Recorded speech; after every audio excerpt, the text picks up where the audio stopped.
Ianao andray matoa ministry ny environnement no tompon'antoka voalohany. Ary ametraka fitoriana koa izahay fa efa manomana izahay miaraka amin'ireo transporteur reo mba azahoantsika mamerina an'ireo biby reo eto Madagasikara. Amin'ny fomba ahoana mihitsy moa tapitapoka eo misy trano joalajoala telo efatra dimy enina tsisy fanadihadiana tsisy inona. Ka raha ohatra ka ao anatin'ny herinandro ianao tsy mahita valiny iza namoaka andreo dia ianao tokony mametra-pialana pour incompétence.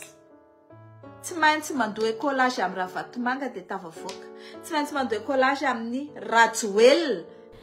Namoaka ny heviny mahakasika ny afera fanondranana varika 720 isa sy sokatra miisa 470 ireo mpisintona lakolosy tao amin'ny tambazotra-tserasera Facebook tao aorian'ny valandresaka nataon'ny ministra ny tontolo iainana sy ny fandrosoana lovainjafy Max Andonirina Fontaine sy ny tale generalin'ny faditseranana lainkana zafivanina Everest momba ny nahatratrarana ireo biby voatanisa ireo tany Thaïlande.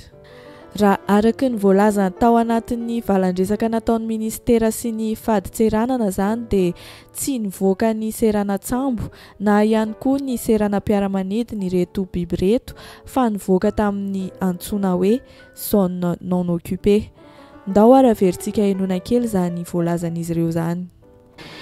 Teratany vahiny miisa enina no efa migadra zao any Thaïlande ary mbola mitoya ny fanadihadiana eto Madagasikara. Efa manderaka ny teneniko toa ny fifanakaloza-kevitra miaraka amin'ny polisy thaïlandaise sy ny polisy malagasy. Mbola misy enquête tokony tapirin'ny polisy thaïlandaise koa sur place fa efa manomana izahay miaraka amin'ireo transporteur reo mba azahoantsika mamerina an'ireo biby reo eto Madagasikara. Ny Madagasikara dia nosy dia misy ny varavarana zany aérienne maritime dia anatin'ireo misy ny dispositif de contrôle zany hoe manao contrôle amin'ny fanambarana na ny mouvement personne na marchandise. Dia reny no mila tsaraina satria araky ny fanadihadiana mbola mitohy moa fanadihadiana hatreto dia ambony dia ambony ny fomba ahafahana miteny hoe tsy mivoaka port sy mivoaka aéroport ireo biby ireo fa mivoaka ny atao hoe zone non occupée. Manoloana ireo fanambarana ireo indrindra no namoahany Faniry Soerinaivo ny fanehoan-keviny mahakasika izany. Amin'ny Faniry Soerinaivo dia mody fanina ny ministra ny tontolo iainana sy ny fandrosoana lovainjafy izay tompon'andraikitra voalohany amin'ity trangy ity. Mampametra-panontaniana ihany koa ny fanambarana navoakan'ny tale generalin'ny faditseranana mahakasika ny hoe tsy nivoaka tamin'ny seranam-piaramanidina na koa seranatsambo ireo biby ireo ka amin'ny fomba ahoana tokoa ary no ahafahana mamoaka biby marobe efa 1000 isa mahery zany tamin'ireo karazana serana eto Madagasikara kanefa tsy misy mahita, tsy misy mahatsikaritra na dia iray aza. Ndao enony zany fanehoan-kevitry Faniry Soerinaivo zany. Raha ohatra io nandeha sambo dia misy ny fisavana sambo, raha nandeha avion dia misy ny fisavana ny avion. Hitantsika nefa fa tonga dia niala bala avy hatrany ny ministry ny environnement. Io ministry ny environnement io dia tompon'andraikitra voalohany amin'ny faune et flore na ny biby sy ny zavamaniry izay misy eto Madagasikara. Na hiala bala ary izy reny tsy hoe zavatra anankiray na roa, tsy hoe zavatra afaka nasitrika na fonosina na fenina ohatran'ireny volamena sy vatosoa reny. Amin'ny ahoana ny fomba namoahana sokatra 1000 isa be dia be zany. Amin'ny ahoana ny fomba namoahana andreo varika lémur catar sy lémur brun izay tsisy afa-tsy eto Madagasikara, dikan'izay tsy nivoaka raha tsy teto Madagasikara reo amin'ny fomba atsokosoko. Raha ny nambaran'ny Faniry Soerinaivo hatrany dia misy firaisana tsokombakomba tamina tompon'andraikitra ambony na tonga ireo biby ireo tafavoaka tany ivelany fa tsy tafavoaka fotsiny tamin'izao. Mahagaga fa tsy hita mihitsy ny famoahana harem-pirenena eto amintsika fa rehefa tonga any ivelany foana vao taitra ny rehetra hoe ay misy zavatra efa lasa any. Aminay zany dia misy tompona andraikitra ambony tao nanome alalana. Iza ilay tompona andraikitra ambony? Ary nahoana zany a rehefa eto Madagasikara no mivoaka ny volamena, ny baobab, ny lémurien, zao ny sokatra. Dia tsy misy mahita mihitsy satria pomaso zany hono ny douane, ny mpiandry sistany, ny polisy, ny gendarme eto amintsika. Fa rehefa any an-tanin'olona ny foana vao eno le izy, vao hita le izy, vao tratra le izy. Dia eo zareo vao mody hoe averena aty aminay. Averina aty dia ho atao iny dia ho ahondrana indray.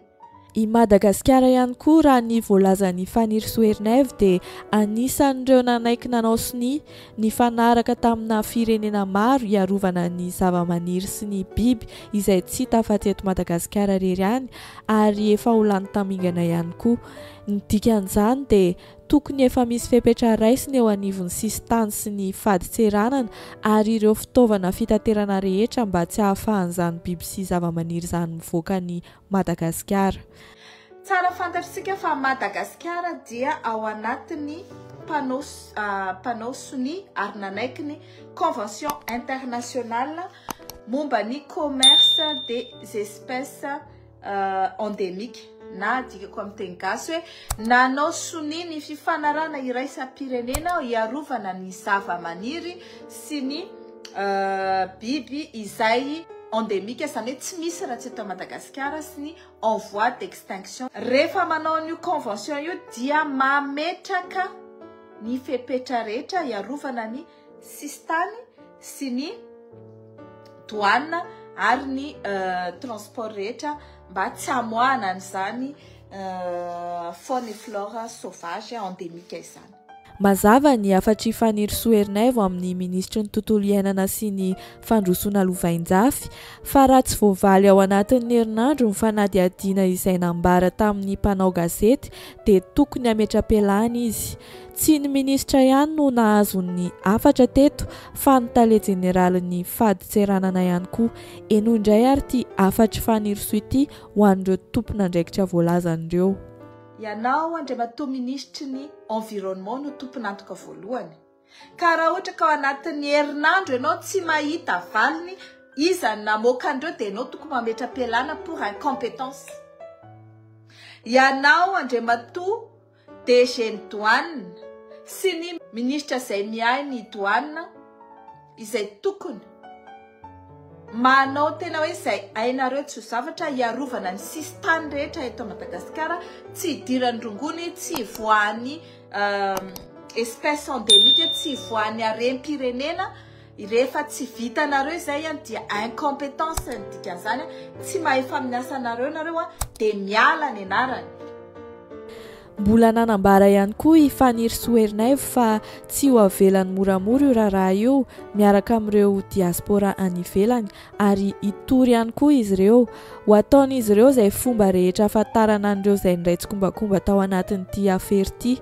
Ankoatr'izay dia ametraka fitoriana ho an'ny fitondram-panjakana malagasy ihany koa i Fanir Soerneve miaraka amin'ireo diaspora ireo ihany raha araky ny nambarany hatrany.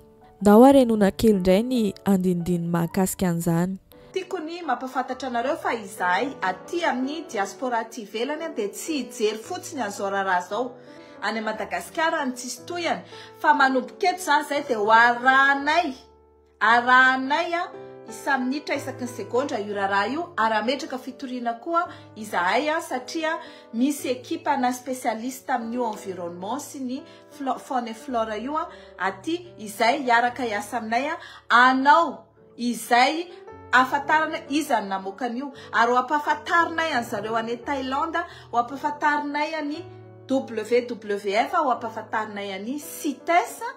Ohatrany ahoana ny mahagoropaka ny douane, ny aéroport, ny port sy ny sistany ao Madagasikara ka aza manantena hoe ny autorité malagasy na ny manam-pahefana ao Madagasikara no andeha ahafantarana izy namoaka andreo fa mivoaka isanandro manala ny harem-pirenena. Tsy menace ny anay fa tonga dia fa tenenina hoe amin'ny herinandro izahay efa manomana plainte satria ametraka plainte koa izahay ny fitoriana ny état malagasy ny fivoahandreo Arem-pirenena sy zavaboary-pirenena izay tsy misy afa-tsy ao Madagasikara ireo mivoaka antsokosoko.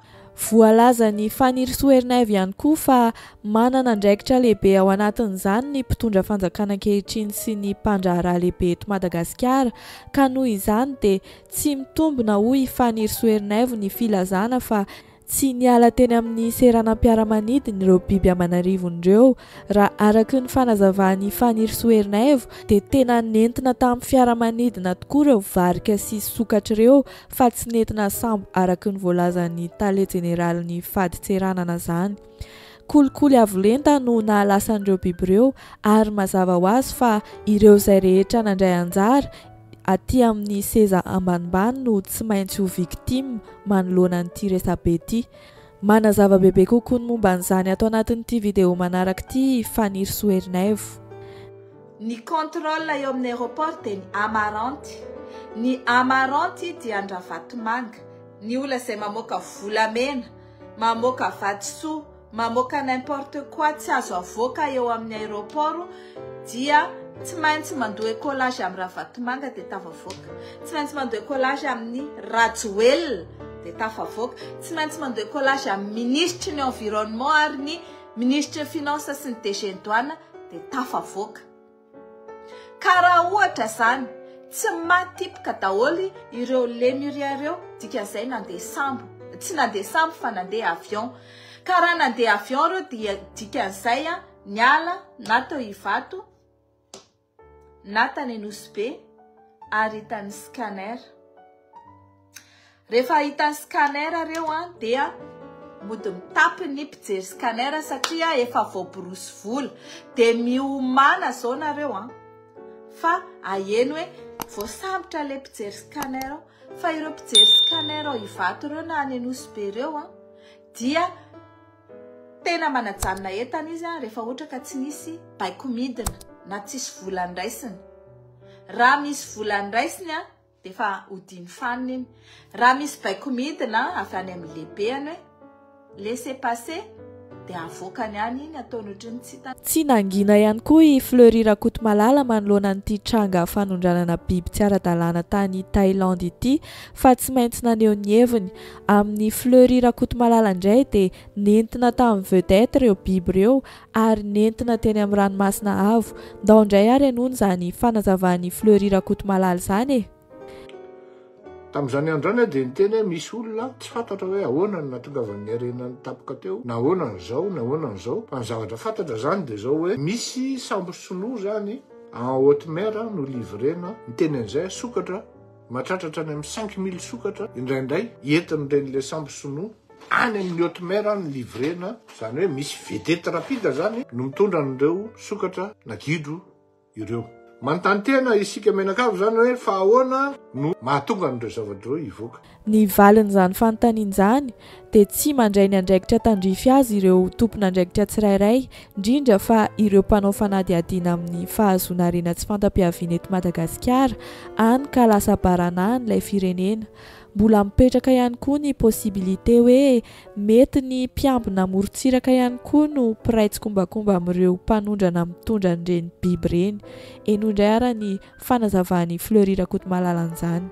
Ny marina zany dia zao tsy miasa ny samifinina, tsy miasa koa toy le nafy fitsongona dia amin'ny resaka fahazahoana harena tsy fatam-piaviana, enrichissement illicite na enrichissement sans cause. Ary eo no mahatonga ny baranahana mandeha zany tsy mitranga satria manjaka ny totakely ary ny totakely tadio fa manana avance foana izy par rapport amin'ny fanjakana, indrindrindrindra fa le fanjakana mifavorize ihany koa ny zavatra ataony ny totakely pour ne pas dire hoe miara-miasa mihitsy. Ary indra moa milaza antsika fa tsy toy le sambo soi-disant hoe garde côte itony any no mitondra ny ireny entana ireny dia sady assureny protection no assureny fanarahana maso. Mahagaga ny Fleury Rakotomalala ihany koa ny arena be tsy toko tsy firohana azon'ireo olona sasany eto Madagasikara tampoka kanefa tsy misy fanadihadiana hoe avy aiza daholo ireny arena ireny. Nanampy koa i Fleury Rakotomalala fa hoe marivo salosana ny feritreretana fa teny amin'ny seranam-piaramanidina Ivato na koa teny amin'ny seranantsambon'ny Tomasiny ireny biby ireny no navoaka. Zany hoe samy hafa noho ilay hevitry Fanny Soerneve teo zany. amin'ny fomba ahoana mihitsy moa tapitapika eo misy trano joalajoala 3 efatra 5 enina tsisy fanadihadiana tsisy inina tokotany feno 4 de luxe tsisy fanadihadiana tsisy inina manao ny asany ve zany ny samfina manao ny asany ve tsy olona ray no teneko am'izany fa olona maromaro a tapitapika tonga de voiture de luxe ahoana ny fidirany reny avy taiza ny vola nanaovana opération d'importation an'ireny ny transaction an'ireny manahirana mieritreritra an'izy a fa rehefa hita ery de marivosalosana be le malagasy miteny hoe ahoana ny tsy ahitana an'ireny mivoaka ny vato tsy teo hivato reny tompoko mivoaka ahoana ny tsy ahitana an'ireny mivoaka ny porny tamatavy tsy teo hiporny tamatavy reny tompoko mivoaka fa livraison en haute mer reny. Raha mbola mitoy izao fanondranana tsokosoko biby sy harem-pirenena izao dia inona tsony no hoan'ireo taranaka any aoriana fanontaniana samy afaka eritreretintsika tsirairay avy izany. Izay indray ary ny video antsika androany aza tiany manisy j'aime sy ny misabone misaotra indrindra ihany koa nanaraka hatramin'ny farany dia amin'ny manaraka indray.